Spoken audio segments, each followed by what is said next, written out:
विश्वास जो करी स्वामीवरी सत्ता सकळ भोगिता होय त्याचे तुका म्हणे चित्त करावे निर्माण येऊनी गोपाळ राही तेथे विश्वास जो करी स्वामीवरी सत्ता सकळ भोगिता होय त्याचे विठ्ठल विठ्ठल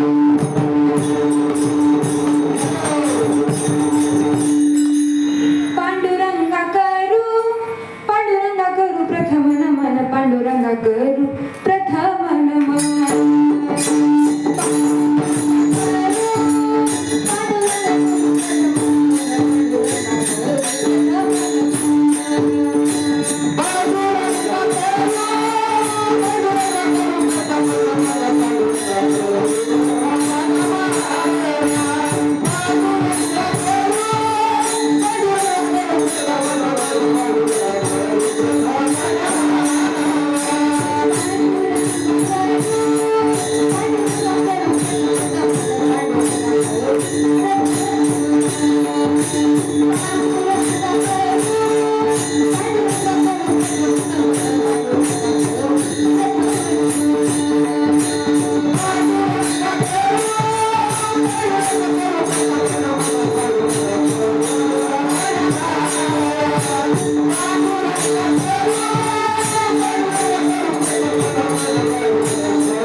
विस्तार बाबाजी सद्गुरुदास तुका ओम नमो ज्ञानेश्वरा करुणा करा दयाळा तुमचा अनुग्रह लादलो पावन झालो चराचरी नमो सद्गुरु तुकया ज्ञान दीपा नमो सद्गुरु सच्चिदानंद रूपा नमो सद्गुरु भक्त कल्याण मूर्ती नमो सद्गुरु भास्करा पूर्ण कीर्ती विठ्ठल विठ्ठल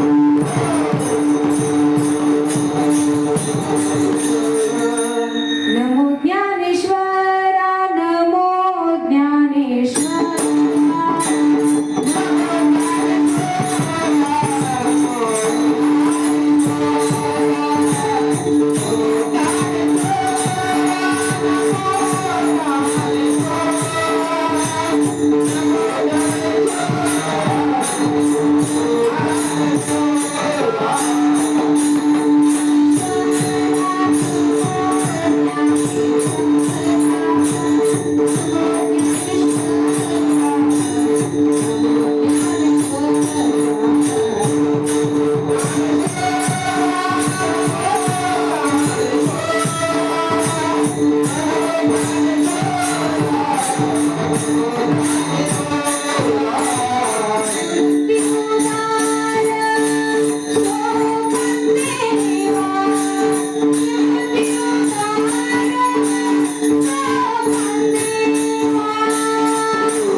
विश्वासितो करी स्वामीवरी सत्ता सकळ भोगिता होय त्याचे.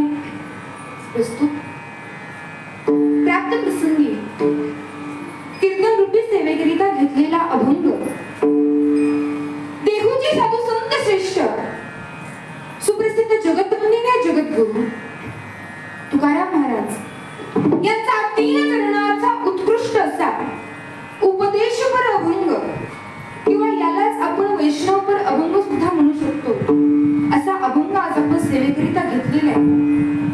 प्रस्तुत अभंगातून तुकाराम महाराज सांगतात की जर आपण कायेने विष्णुदास झालो, वाचेने विष्णुदास झालो आणि मनाने विष्णुदास झालो तर त्याचा फायदा असा की तुम्हाला काम क्रोधाची बाधा होणार नाही.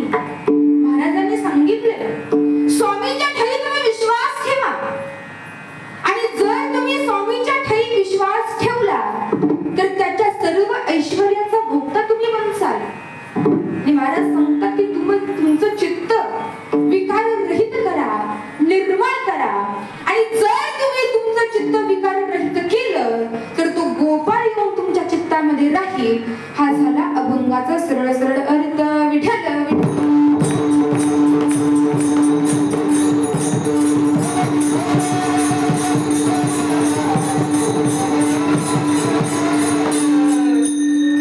सेवेला प्रारंभ करण्यापूर्वी अल्पसा परिहार द्यायचा तो असा की प्रत्येक नवमीला या ठिकाणी चालू असलेला हा कीर्तन महोत्सव आणि त्या निमित्तानं या नवमीची कीर्तन करण्याची सेवा तुम्हा सर्वांच्या प्रेमानं माझ्या वाटेला आलेली. सुंदर असं नियोजन, सुंदर असं आयोजन.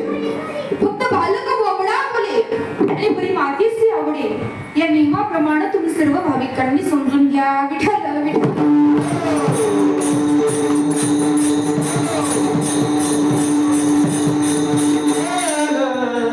महाराजांनी या अभंगातून सांगितले की तुम्ही विष्णुदास व्हा. महाराज सगळ्यात पहिल्यांदा प्रश्न असा पडतो की विष्णुदास कोणाला म्हणायचं तर जे रामाचे भक्त त्यांना म्हटलं जातं रामदास. काय म्हणायचं? रामदास. जे कृष्णाचे भक्त त्यांना म्हटलं जातं कृष्णदास. त्याच पद्धतीनं जे हरीचे भक्त आहेत त्यांना काय म्हणावं? हरिदास. हरिदास. त्याच पद्धतीनं ज्यांनी विष्णूचं दास्यत्व पत्करलेलं आहे, जे विष्णूचे दास आहेत त्यांना म्हटलं जातं विष्णुदास. सगुण साकार निर्गुण निराकार असं असणारा तो भगवान परमात्मा आहे. म्हणून अशी भगवंताची अनेक रूप सांगितलेले त्यातलं एक रूप म्हणजे विष्णूचं रूप. महाराज म्हणतात की ते विष्णूचं दास्यत्व तुम्ही पत्करा म्हणजे कायेनं विष्णुदास व्हा. आता महाराज कायेनं विष्णुदास व्हायचं म्हणजे नेमकं काय करायचं तर कायेनं भगवान परमात्माची सेवा करणं. आता कायेने सेवा कशी करायची तर देवाने आपल्याला हात कशाला दिलेत, देवाने आपल्याला पाय कशाला दिलेत. सुभाषितकार वर्णन करतात हस्तं पवित्रं यदि दान पुण्यं, पादं पवित्रं यदि तीर्थयात्रा, मुखं पवित्रं यदि नामकुशं, हृदयं पवित्रं यदि ब्रह्मनिष्ठा. जर तुम्हाला तुमच्या हाताचं पावित्र्य वाढवायचं असेल तर दान धर्म करा. म्हणजे दान धर्म केलं हाताचं पावित्र्य वाढतं. आता आज या ठिकाणी नवमीला अन्नदान होते, ज्ञानदान होते, सगळ्या गोष्टी होत आहेत. एक प्रकारचं दान केलं की तुमच्या हाताचं पावित्र्य वाढतं. कारण हाताचं खरं भूषण काय आहे? हातामध्ये सोन्याची बांगडी घालणं का हातामध्ये महालाचं घड्याळ असणं हे हाताचं भूषण नाहीये. हाताचं खरं भूषण आहे दान धर्म करणं.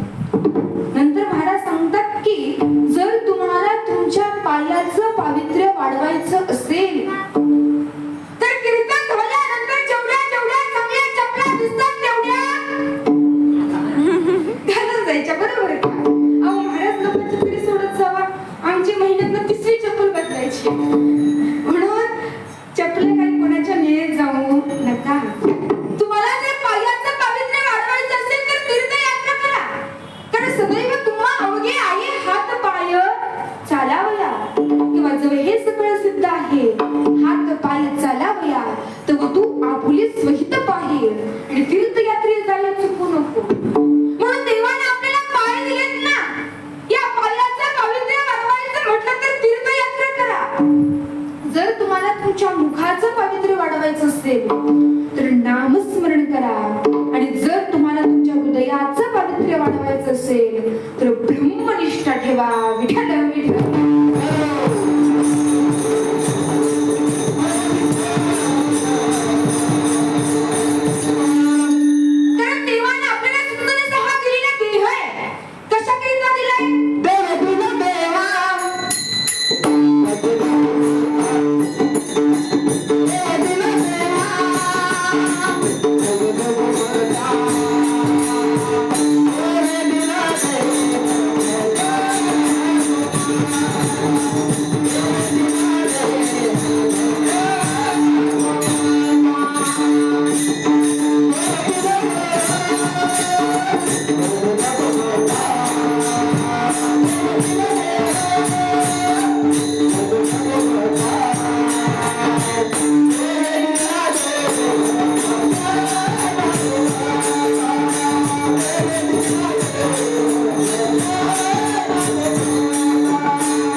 देव दिला देह. कसे माहिती का, भजन आणि भोजन दोन्ही शब्द सारखेच आहेत. भला एक काना आणि एक मात्र सोडली की भजन शब्दाचं रूपांतर भोजन शब्दामध्ये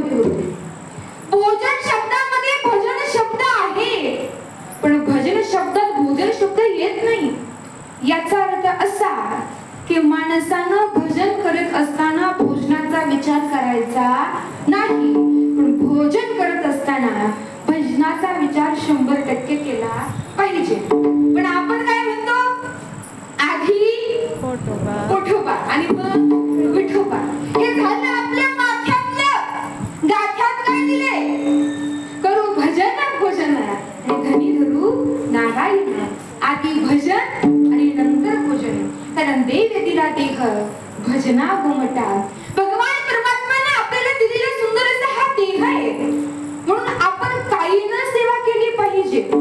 काहीनं सेवा करायची म्हणजे काय, हाताने टाळी वाजवणं, मुखानं देवाचं नामस्मरण करणं, डोळ्यानं देवाचं सुंदर असं रूप पाहणं, याला म्हटलं जातं कायिक सेवा. कारण झालंय असं की आपली इंद्रिय विषयामध्ये गुंतलेली आहेत. महाराज म्हणतात की आपल्याला सुंदर असा हा देह मिळालेला आहे. नाट्यामध्ये आलेलं वर्णन आहे, बलवी झाले आलो या जन्मासी,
सेवा करा. आता वाचन सेवा कशी करायची, तर फक्त नामस्मरण करायचं. महाराज वर्णन करतात ना, विठ्ठल विठ्ठल म्हणा वेडो वेडा, हा सुख सोहळा स्वर्गी नाही. आता महाराज या ठिकाणी 2 वेळा विठ्ठल शब्द आलाय. किती वेळा, 2 वेळा. एकदा विठ्ठल म्हटलं असतं तरी चाललं असतं ना, विठ्ठल म्हणा वेडो वेडा आणि हा सुख सोहळा स्वर्गी नाही. महाराजांनी 2 वेळा विठ्ठल विठ्ठल शब्द का वापरला? बऱ्याच ठिकाणी तुकोबारांनी एक शब्द 2 वेळा वापरलेला आहे. गोविंद गोविंद म्हणा लागलिया छंद, मग गोविंद ते गाया निभेद नाही देवातया. या ठिकाणी सुद्धा 2 वेळा शब्द वापरला. एकदा गोविंद शब्द वापरला असता तरी चाललं असतं, कारण लोक म्हटली महाराज भाकरी भाकरी म्हणून भाकरी मिळत नाही, नोकरी नोकरी म्हणून नोकरी मिळत नाही, छोकरी छोकरी म्हणून छोकरी मिळत नाही, तसं राम राम म्हणून आम्हाला राम भेटेल का? महाराजांनी उत्तर दिलं, अरे बाबांनो, याला वस्तू सामर्थ्य शक्ती म्हणतात. राम म्हणता रामाची होईजे आणि पदवी वैसोनी पदवी घ्यायचे, पण त्याकरिता मनाला गोविंदाचा छंद लागला पाहिजे. वाचन आपण भगवान परमात्म्याची सेवा केली पाहिजे. मग महाराज 2 वेळा विठ्ठल विठ्ठल शब्द आला. दोन्ही विठ्ठल शब्दाचे अर्थ एकच होतात का दोन्ही विठ्ठल शब्दाचे अर्थ वेगवेगळे? आणि नेमका अर्थ कसा लावायचा? विठ्ठल विठ्ठल म्हणा वेळा, दोन्ही विठ्ठल शब्दांचे अर्थ आम्ही कसे घ्यावे? तर याचं बऱ्याच पद्धतीने उत्तर आपल्याला शोधता येतं. एक म्हणजे एक विठ्ठल शब्द आहे नामाकरिता आणि दुसरा विठ्ठल शब्द आहे रूपाकरिता. नामरूपी जडले चित्त आणि त्याचा दास मी अंकित, किंवा दुसरा अर्थ लावता येतो. एक विठ्ठल शब्द आहे नामाकरिता आणि दुसरा विठ्ठल शब्द आहे प्रेमाकरिता. कबीरदास वर्णन करतात, राम राम तो सब कोई कहते हैं, ठाकुर और चोर बिना प्रेम रिजे नहीं तुलसी नंद किशोर. आणखीन एक अर्थ लावता येतो. एक विठ्ठल शब्द आहे आवडीकरिता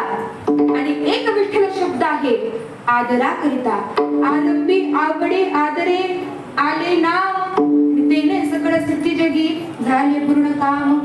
असं बरेच आपल्याला अर्थ लावता येतात. पण विठ्ठल विठ्ठल म्हणा वेळोवेळा विठ्ठल शब्दाचा अर्थ काय सुभाषितकार सांगतात. विखारो विधाताय ठकारो निळकंठ लकारो लक्ष्मीकांत विठ्ठल नाम विधीयते. वि म्हणजे विधाता, ठ म्हणजे निळकंठ आणि ल म्हणजे लक्ष्मीकांत याचा अर्थ विठ्ठल. म्हणून तुम्ही वाचेन विठ्ठल म्हणा, वाचेन नामस्मरण करा. पण होतं असं कीर्तनात बसल्यानंतर सगळेजण मुखानं नामस्मरण करत नाही, सगळेजण हाताला टाळ्या वाजवत नाही. शेजारी बघतात शेजारचा टाळी वाजवतोय का. काही जण म्हणतात मी एवढा मोठा आणि टाळी कशी वाजवायची. पण एक गोष्ट लक्षात ठेवा, ज्या ठिकाणी कीर्तन चालू असतं त्या ठिकाणी भगवान परमात्मा उपस्थित असतो. आणि या ठिकाणी मंदिरात कीर्तन आहे म्हणजे भगवान परमात्मा तुमच्या सगळ्यांकडे बघतोय. आणि बघत असताना माणसं निवडून बाजूला काढतो. कोण कोण टाळी वाजवते, कोण कोण टाळी वाजवत नाही. जी लोक टाळ्या वाजवत नाहीत देव विचार करतो ह्या माणसाला हात देऊन जर हा माणूस टाळी वाजवत नाही तर पुढच्या जन्मी याला चतुष्पाद करून टाकतो. चतुष्पाद म्हणजे काय, चार पायाचा प्राणी. ज्याला वाटतं पुढचा जन्म चार पायाच्या प्राण्याचा नको त्यानं कीर्तनात बसल्यावर टाळी वाजवली पाहिजे. आणि यम सुद्धा सगळं बघतो. यम काय म्हणतो माहितीये का, हा माणूस राम म्हणायला लाजतोय ना याचं राम नाम सत्याच करून टाकतो. न घरे प्रतिष्ठा कोणाचीही यम आणि काय राम म्हणता लाजाजनी. म्हणून भगवान परमात्म्याचं नामस्मरण करत असताना कधीच लाज धरू नये. म्हणून तुम्ही वाचेन सेवा करा, वाचेन विष्णुदास व्हा. आणि तिसऱ्या क्रमांकावरती सांगितले मनानं विष्णुदास व्हा.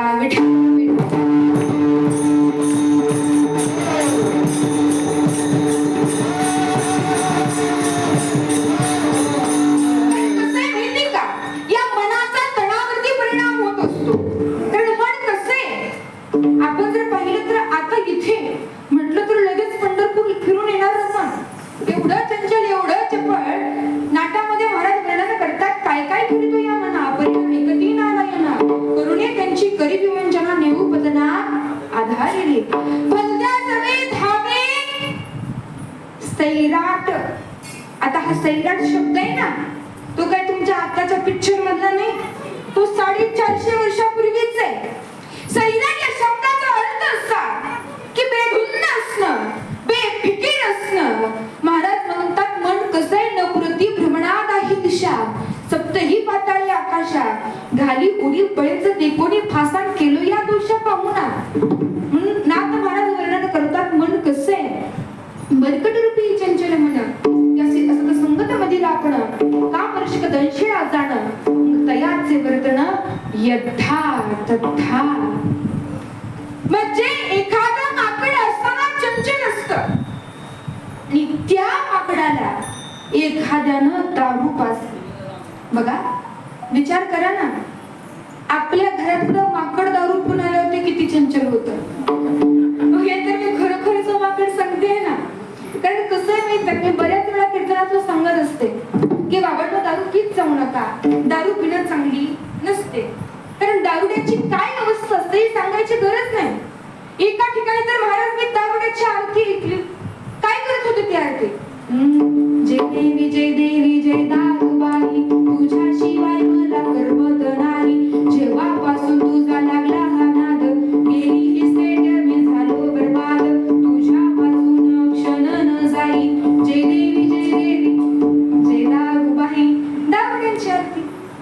मी कीर्तनात सांगितलं बाबांना दारू पीत जाऊ नका, दारू पिणं चांगली नसते. पण झालं असं कीर्तनाला एक दारुडा बसलेला. कीर्तन झाल्यानंतर माझ्यापाशी ते गृहस्थ आले, मला भेटले आणि बोलायला सुरुवात केली. ताई तुम्ही खोटं बोलताय. म्हटलं खोटं काय बोलले. तुम्ही एक वाक्य वापरलं दारू पिणं वाईट असतं. हे वाक्य तुमचं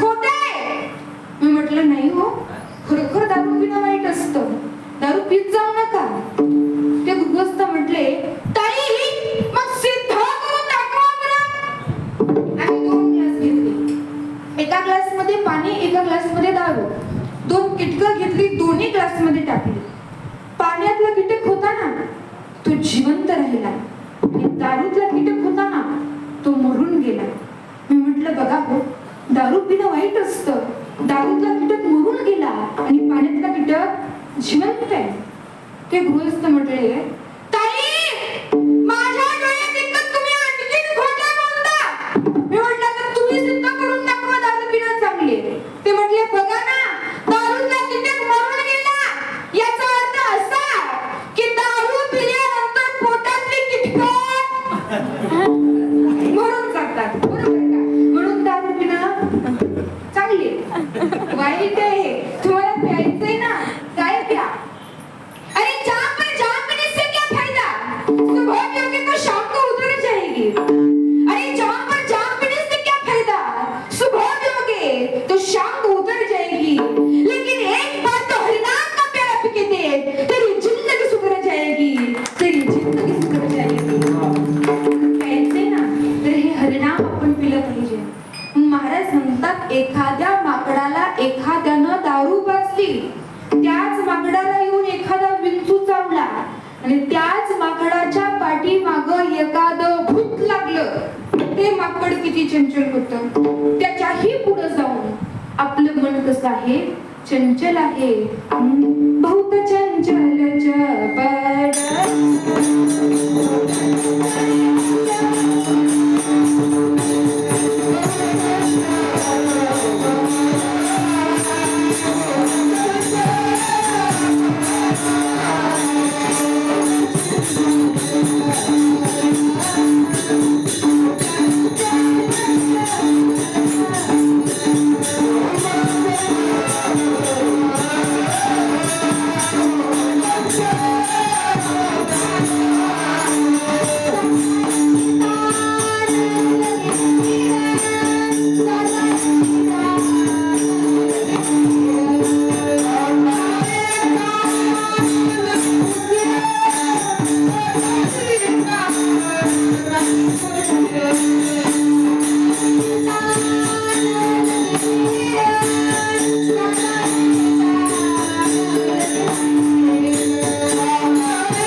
बाधित ना. महाराज म्हणतात विष्णुदासाला काम क्रोधाची बाधा कधीच होत नाही. का? काम क्रोध बंदी खाणी, तुका म्हणे दिले दोन्ही इंद्रियाचे धनी, आम्ही झालो गोसावी. महाराज सांगतात या षडवर्गांना आम्ही आमच्या शरीरातून काढून टाकलेले आहे. त्याच्यामुळे आम्हाला आळस अहंकार या सगळ्या गोष्टी अजिबात आमच्या जवळ येत नाही. आणि अहंकार भक्ताला झाला ना, देवाला अजिबात सहन होत नाही. तीळ मात्र जरी होय अभिमान, आणि मेरू तो समान भार देवा. तिळा एवढा सुद्धा अहंकार देवाला सहन होत नाही. कारण अहंकारी माणसाचं कसं असतं, ज्ञानी माणसाला समजावता येतं हो का, त्याला कळतंय. अज्ञानी माणसाला समजावता येतं. अज्ञानी माणूस म्हणतो माझ्यापेक्षा पुढच्याला जास्त कळतंय, पण मीच खरा आणि माझंच खरं असं म्हणणाऱ्या अहंकारी आणि गर्विष्ठ माणसांना कधीच समजावता येत नाही. अशा माणसांना फक्त आलेली वेळच समजावू शकते. आणि वेळ ही प्रत्येकाची येते. कारण कसं आहे, एकदा हाताना पायाला प्रश्न केला, सगळेजण तुझ्याच पाया पडतात, माझ्या पाया कोणीच पडत नाही. हाताच्या कोण पाया पडतं का? सगळेजण पायाच्या पाया पडतात. मग पायाला प्रश्न केला मी पायानं उत्तर दिलं. तुम्ही म्हणताल महाराज हातन पाय कधी बोलतात का? माझ्या कीर्तनात बोलतात. माझ्या कीर्तनात माणसं बोलतात म्हणले हाताला पायाला बोलायला हरकतच नाही ना. मग त्या पायानं उत्तर दिलं, पाय बोलायला सुरुवात करताय.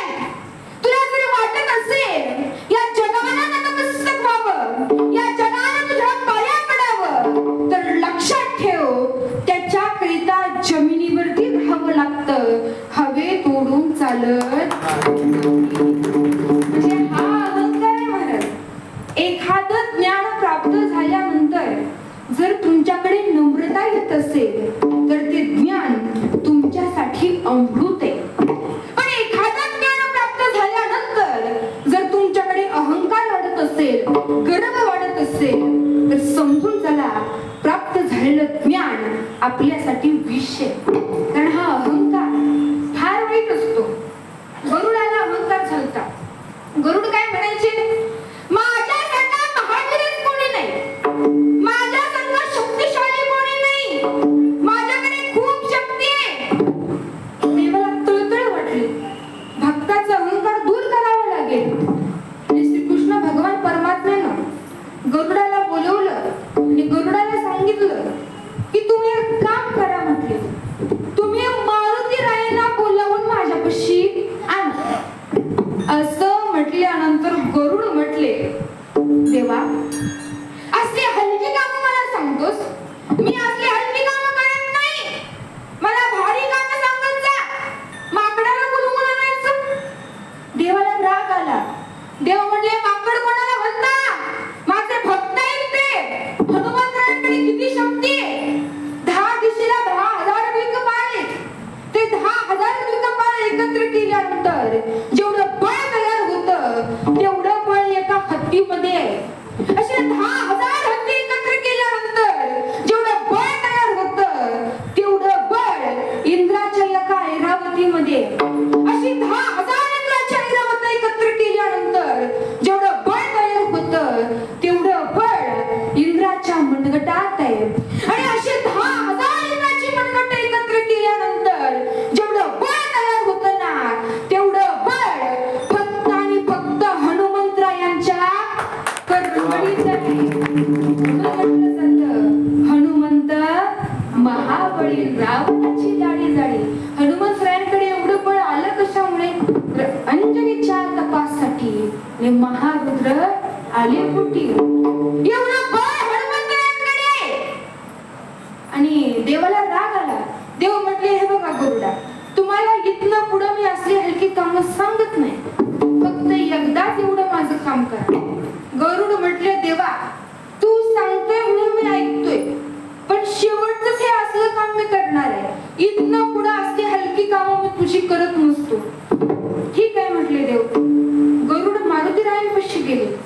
मारुतीराय ध्यानामध्ये होते. नामस्मरण चालू होतं. श्रीराम जय राम जय जय राम,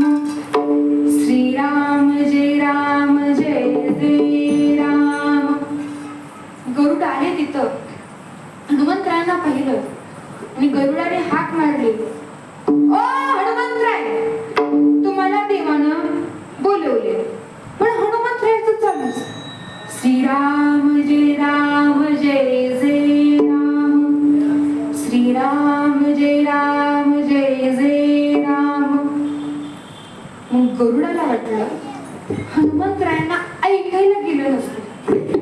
गरुड हनुमंतरायाच्या जवळ आले, कानापाशी आले. कुठं? कानापाशी.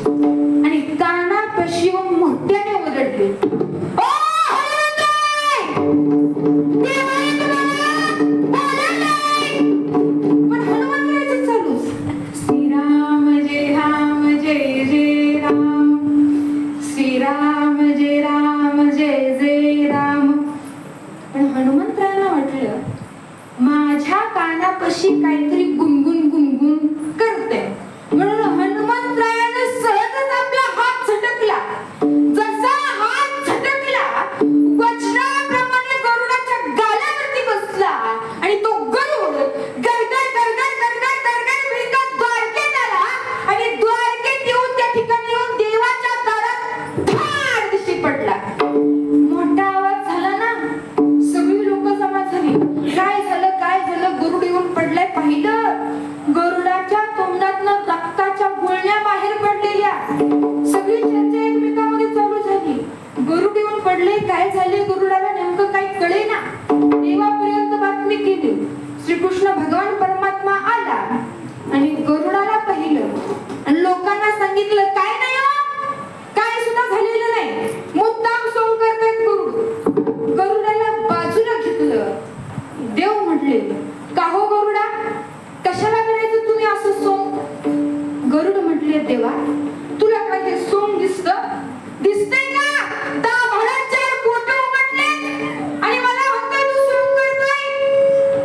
देव म्हटले, काळजी करू नका, तुम्ही आणखीन एकदा जावा आणि मारुतीरायांना बोलावू नका. असं म्हटलं गरुड म्हटले, देवा इथला मोठा दगड उचल आणि धाड खाल, पण मला पुन्हा तिकडं पाठवून असं म्हटल्यानंतर ना देव म्हटले, तुमची जबाबदारी आता मी घेतो, तुमच्या केसालाही धक्का लागणार नाही.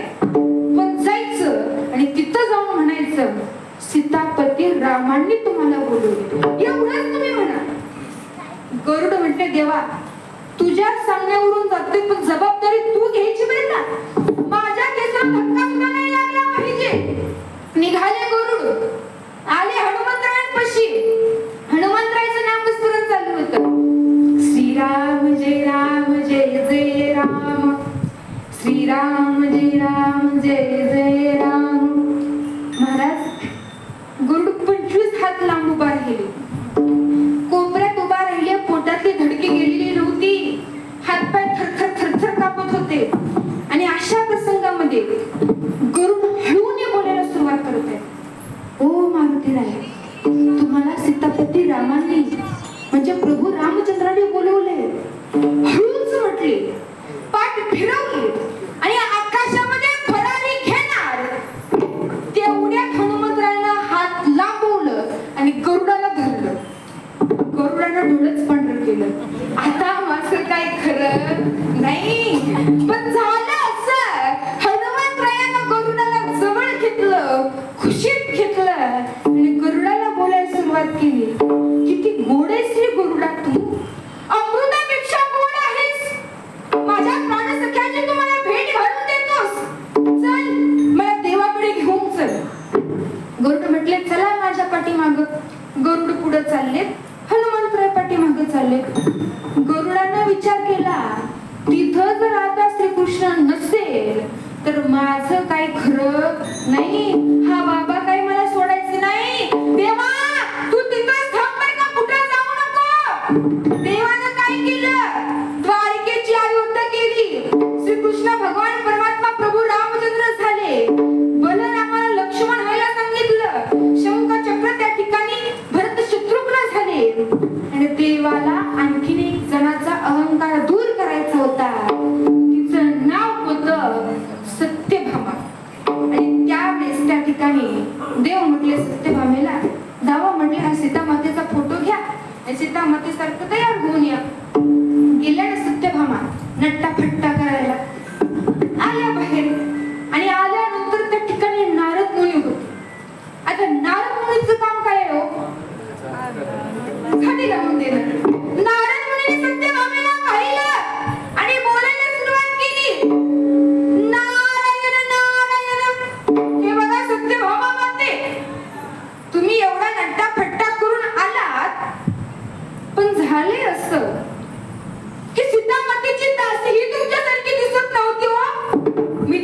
सांगायचं काम केलं.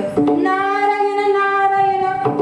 सत्यभामा लाजल्या आणि तिथून निघून गेल्या. रुक्मिणी मातेला सांगितलं तयार होऊन या. रुक्मिणी माता सहज वरती घालून आल्या. तसे त्या ठिकाणी लक्ष्मण उभा राहिले. या वहिनी बसा म्हटले. सांगायचा सिद्धांत काय तर भगवान परमात्मा भक्ताचा अहंकार हा दूर करीत असतो. विठ्ठल विठ्ठल.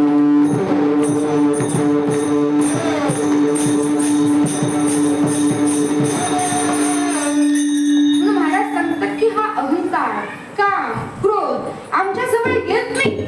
त्या कामाला क्रोधाला आम्ही आमच्या शरीरातून बाहेर काढून टाकलेलं आहे आणि देहामध्ये फक्त विठ्ठल भरलाय. कसा तुका देह भरीला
विटंबिले.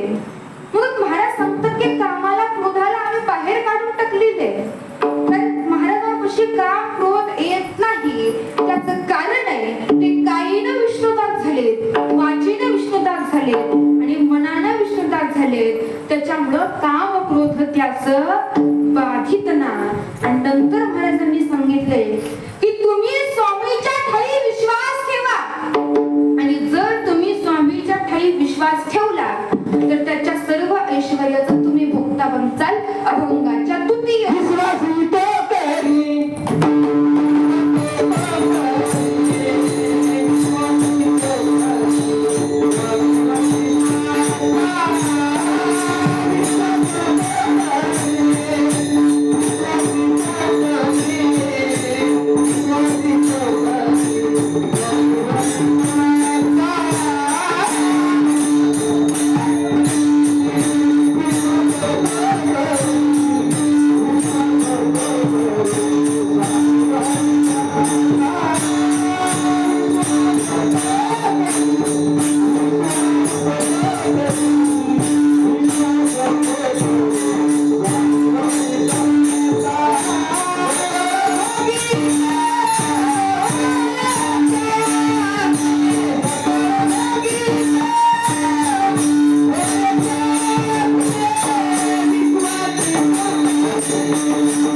सासू म्हटली असं कसं? सासूला वाढायला यायचं आणि चहा न पिता खायचं असं कुठं असतं नाही. तुम्हाला चहा प्यायला यावंच लागेल. हट्ट धरला. ठीक आहे म्हटले. जावई चहा पिण्याकरिता आले. सोफ्यावरती बसलेले. सासूला पाणी आणून दिलं. सासूने विचार केला, आता जावईला चहा नाही करत, काहीतरी जेवण्याकरिता चांगला काहीतरी पदार्थ बनवते. मग त्या ठिकाणी जावईला विचारलं, जावई बापू मी असं करते म्हणले, चहा नाही करत, तुमच्यासाठी काहीतरी पदार्थ बनवते. जावई म्हटलं, मामी मी तुम्हाला मगाशी सांगितलं ना, मला कसलाच वेळ नाही, मला शेजारच्या गावात पुन्हा जायचंय. सासू म्हटली, जावई बापू 2च मिनिटात तयार होणारा पदार्थ बनवते. महाराज 2 मिनिटात काय तयार होते? मॅगी. बरोबर आहे की? काय ते मॅगीच्या पॅकेटमध्ये लिहिलेलं असतं 2 मिनिटात तयार होते. पण ती 2 मिनिटात तयार होत नाही, त्याच्यापेक्षा जास्त वेळ लागतो. महाराज 2 मिनिटात काय तयार होतं? मॅगी नाही, शेवया. एकदा जर का पाण्याला उकळी फुटली आणि त्यात तुम्ही शेवया टाकल्या की लगेच त्या तयार होतात. आपल्या इकडे शेवयाच म्हणतात ना. कारण कसं आहे माहितीये का, बाहेर गेलं ना, बाहेर बोलण्याची पद्धत वेगळीच असते. आपल्या इंदापूर तालुक्यातली भाषा वेगळी आणि बाहेरची भाषा वेगळी. आपल्या इकडे नवरात्र असलं, आपण काय म्हणतो? नवरात्र. बाहेर गेल्या कीर्तन होतं माझं नवरात्रीमध्ये आणि मी त्या ठिकाणी कीर्तनाला गेलते. तिथली एक बाई म्हटली, ताई आता चालू आहे बघा नवरात्रान. काय म्हणली? नवरात्रान. आता कुठेपर्यंत नवरीला ताणायचे ते माहित नाही, पण नवरात्रान. आणि नंतर कीर्तन झाल्यानंतर हार वगैरे घालतात. मग त्या बाईला मला कुंकू लावायचं होतं. आपल्याकडे आपण कुंकू म्हणतो ना, ती म्हटली कुकू. म्हटलं तुमची काय चूक आहे, त्याचं तुम्ही कुकूच करून ठेवले. केलं की थँक्यू म्हणलं की मला पळते. बरोबर काय? म्हणजे आपल्या इकडे आपण शेवया म्हणतो. मग त्या पद्धतीने सासू म्हटली, जावई बापू काळजीच करू नका, 2च मिनिटात शेवया तयार करते. केल्या ना शेवया तयार. पाट मांडला, ताट मांडलं, अगरबत्ती उदबत्तीचा घमघमाट, जावयाचा थाट माट. जावई पाटावरती येऊन बसला. ताटात शेवया वाढलेले. सासू आतमध्ये गेली, साखरेचा डबा घेतला आणि मुठीनं जावयाच्या ताटात साखर वाढायला लागली. कशानं? मुठीनं. आजकालच्या सासवांकडे आले चमचे. तुमची चूक नाही, प्रत्येक शब्दात चमच्याची संख्या वाढलेली आहे. तुम्ही राजकारण घ्या नाहीतर वारकरी संप्रदाय घ्या, प्रत्येक ठिकाणी चमचे वाढले. होती सासू मुठीनं साखर वाढायला लागली. जावई बापू म्हटले, सासूबाई एवढी साखर मला पुरेशी. आता मला जावयावरती खूप जीव. आता त्या शेवयामध्ये वाढायचं होतं ते तूप. पण सासूनं तुपाचा डबा फ्रीज मध्ये ठेवलेला आणि तूप आळलेलं होतं. सासूनं तो डबा बाहेर काढला. आतमध्ये पहिलं तूप आळलेलं आहे. हे असा डबा गॅसवरती ठेवला. कडकडचं तूप वितळलं.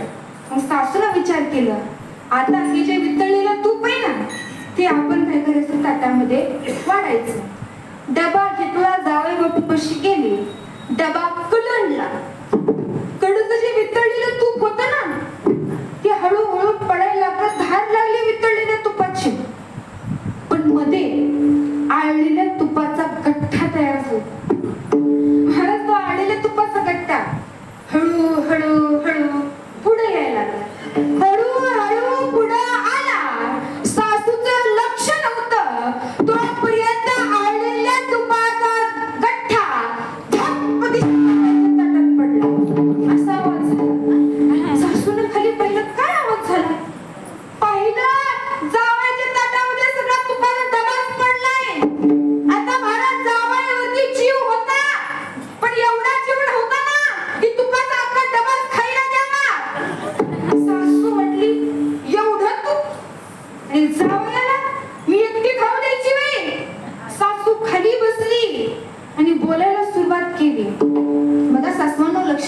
लक्ष द्या.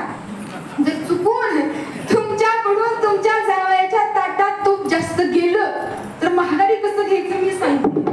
ती सासू खाली बसली, माझ्या हाताकडे बघितलं ना तर तुमच्या लक्षात येईल. एका हातामध्ये तुपाचा डबा होता, इकडं ताट होतं, त्यात शेवाया होत्या, तूप पडलेले आहे त्यात. सासूने बोलायला सुरुवात केली, जावई बापू, बरं झालं तुम्ही या महिन्यामध्ये आला. गेल्या महिन्यामध्ये आमची आणि आमच्या दिराची झाले तर भांडणं. मग काय म्हटले, ज्याच्या हातात जे येईल ते घ्यायला, ज्याच्या हातात जे येईल ते घ्यायला. जावयाच्या ताटातलं तूप पुन्हा माघारी डब्यात टाकायला लागली. जावई म्हटलं, सासूबाई मी पण तुमचा जावई. जावयानं हात लावला, सांगितलं, एक हात शेवयात ठेवला आणि बोलायला सुरुवात केली. ओ सासूबाई, भांडणं कशाला करता? एकत्र राहावा, एकत्र राहिलं तर तुमचा गावामध्ये दबदबा राहील. जोपर्यंत द्राक्षाचा घड एकत्र आहे तोपर्यंत त्या घडाला किंमत आहे.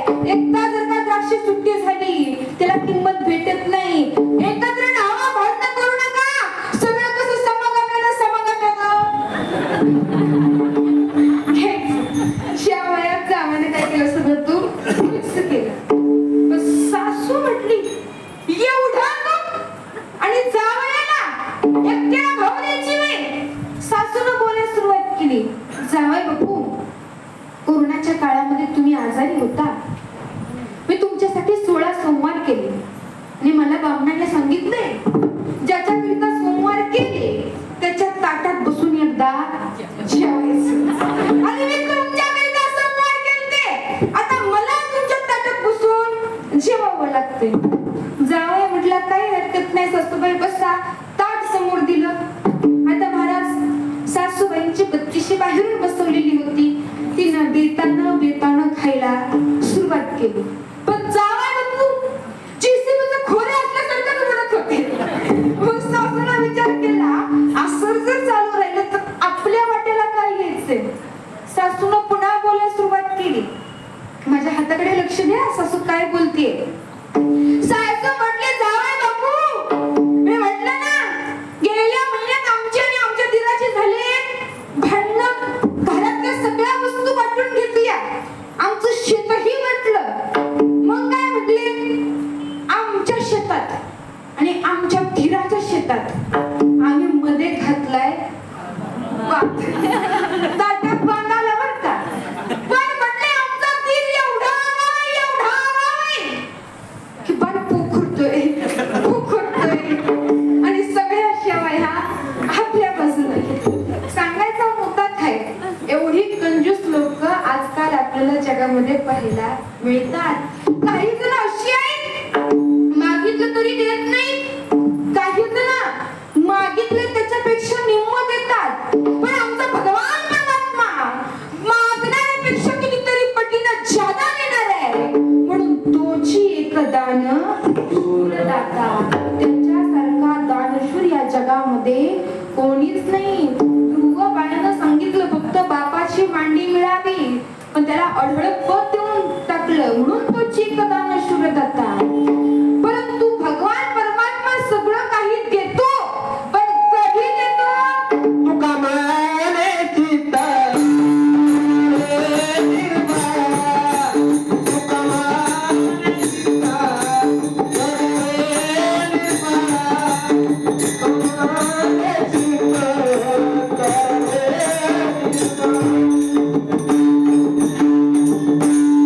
महाराज काय सांगतात, कधी देतो भगवान परमात्मा. घेसी तेव्हा दिसी ऐसा तुझे उदार. भगवान परमात्मा भक्ताकडून काहीतरी घेतो. मग काय घेतो, तर विश्वास, निष्ठा, या सगळ्या गोष्टी परमात्म्यामध्ये फार गरजेचे आहे. म्हणून महाराज म्हणतात, तुम्ही भगवान परमात्म्याच्या ठाई विश्वास ठेवला ना, त्याच्या सर्व ऐश्वर्याचा तुम्ही भक्त बनचाल. विश्वास तो करी स्वामीवरी सत्ता, नि सकळ भोगिता होय त्याचे. सगळ्यांनी देवाचं प्रेमानं भजन करा.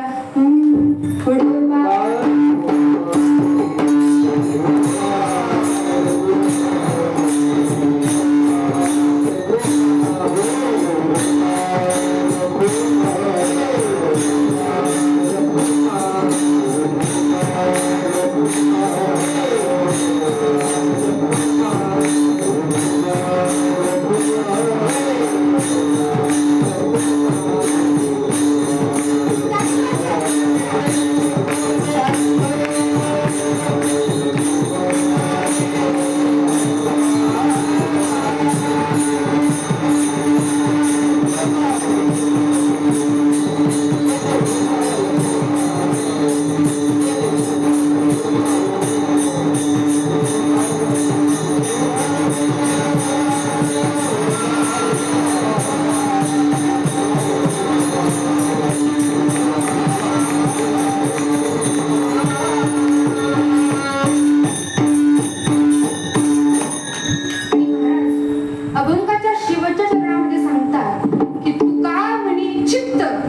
घरामध्ये अस्वच्छता आहे.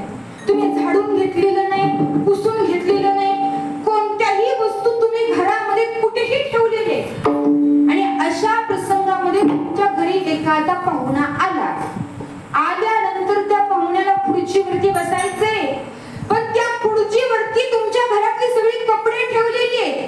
पाहुण्यानं ती कपडे बाजूला सारली आणि त्या खुर्चीवरती पाहुणा बसला.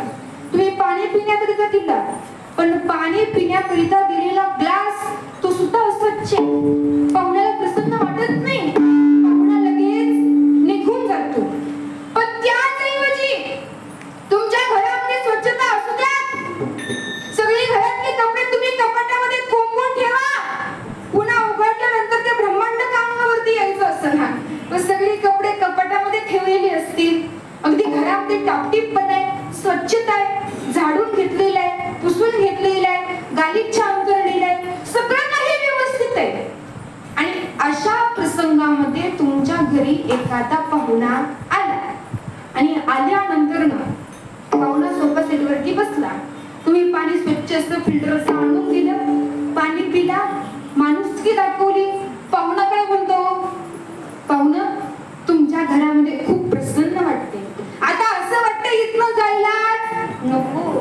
जर घरामध्ये स्वच्छता असेल तर तो पाहुणा तुमच्या घरामध्ये थांबतो.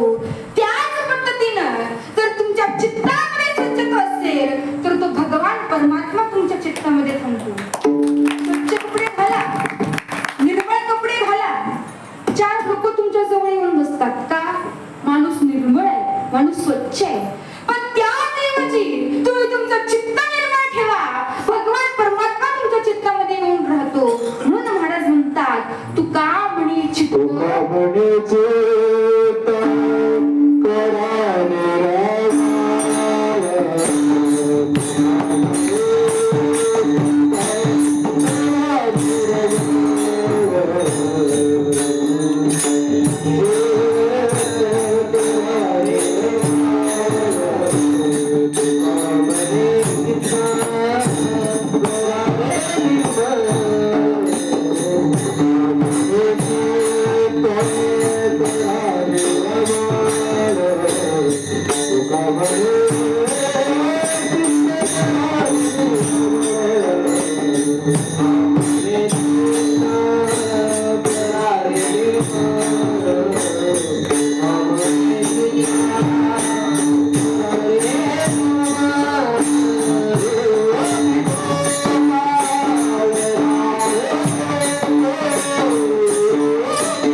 सुंदर दिसता, तुम्ही कितीही सौंदर्य प्रसाधनाची साधनं वापरा आणि कितीही गोरा दिसण्याचा प्रयत्न करा, पण जर तुमच्या अंतःकरणामध्ये मलिनता असेल, जर तुमच्या अंतःकरणामध्ये कपट असेल ना, तर या सुंदर दिसण्याचा काहीच उपयोग होत नाही. महाराज म्हणतात, अरे नाही निर्मळ जीवन काय करील स्थापन, तेसे चित्त शुद्ध नाही, ते बोधत गेलं काही. वृक्ष धरी पुष्प फळ काय करील वसंत काळ, प्राण गेली या शरीर काय करील व्यवहार. तुका म्हणे जीवने विन पीक नोहे नोहे जाण. म्हणून तुम्ही तुमचं अंतःकरण स्वच्छ ठेवा. महाराजांकडे काही लोक आली आणि महाराजांना बोलायला सुरुवात केली. महाराज, आमचे महाराज एवढे श्रेष्ठ आहेत की अन्न खात नाही. तुकाराम महाराज म्हटले, साप तो तरी कुठे अन्न खातो, मग त्या सापामध्ये तुमच्या महाराजांमध्ये फरक काय? लोक म्हटले, आमचे महाराज पाण्यामध्ये ध्यान करतात. तुकाराम महाराज म्हटले, अरे बगळा, तो सुद्धा माशाकरिता पाण्यामध्ये ध्यानच करीत असतो, मग त्या बगळ्यामध्ये तुमच्या महाराजांमध्ये फरक काय? लोक म्हटले, आमचे महाराज गुहेत राहतात. महाराज म्हटले, उंदर ती सुद्धा गुहेतच राहतात, मग त्या उंदरामध्ये तुमच्या महाराजांमध्ये फरक काय? लोक म्हटले, आमचे महाराज संपूर्ण शरीराला भस्म लावतात. महाराज म्हटले, गाढव रात्रंदिवस राखेतच लोळत असतं, मग त्या गाढवामध्ये तुमच्या महाराजांमध्ये फरक काय? लोक म्हटले, आमचे महाराज पाण्यामध्ये तप करतात. तुकाराम महाराज म्हटले, मगर म्हणजे सुसर ती सुद्धा पाण्यामध्ये ध्यानच करीत असते, मग त्या मगरीमध्ये तुमच्या महाराजांमध्ये फरक काय? लोक म्हटले, तसं नाही महाराज, आमचे महाराज एवढे श्रेष्ठ आहेत की ते गंगेमध्ये स्नान करतात. तुकाराम महाराज म्हटले, कावळे ते सुद्धा सतत गंगेमध्ये स्नानच करीत असतात, मग त्या कावळ्यामध्ये आणि तुमच्या महाराजांमध्ये फरक काय? याला प्रमाण काय? सर्प खातो अन्न, काय ध्यान त्या बगाचे, अंतरीची बुद्धी खोटी, भरणे पोटी वाईट, काय उंदीर नाही धावी, राखण लावी गाढव, अंतरीची बुद्धी खोटी, भरले पोटी वाईट. तुका म्हणे सुसर जडी आणि कावळे कान नाहती, अंतरीची बुद्धी खोटी आणि भरले पोटी वाईट. म्हणून तुम्ही अंतःकरण स्वच्छ ठेवा, अंतःकरण विकाररहित ठेवा. आणि जर तुम्ही तुमचं अंतःकरण विकाररहित ठेवलं तर तो गोपाळ येऊन तुमच्या चित्तामध्ये राहतो.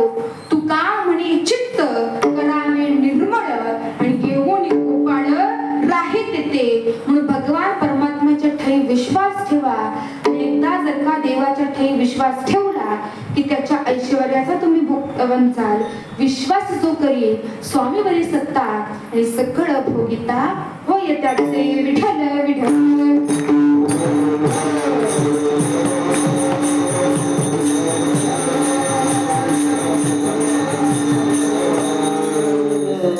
या ठिकाणी अत्यंत सुंदर असं केलेलं आयोजन ज्यांनी सुंदर अशी आपल्याला मृदुंगाची साथ केली असे असणारे आदरणीय बोराटे महाराज, त्याचबरोबर भैयाच नाव काय?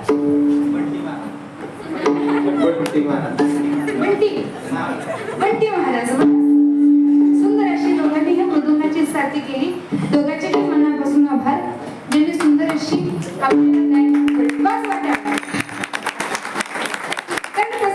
पक्वाज वाजवणं सोपी गोष्ट नाही. तुम्हाला वाटत असेल काय, इकडून एक थाप मारली आणि तिकडून एक थाप मारली, झालं पक्वाज वाजवायचं. पक्वाज वाजवायचं एवढी सोपी गोष्ट नाही. गायकाच्या ओठातून जे शब्द निघतात ते यांच्या बोटातून शब्द निघतात.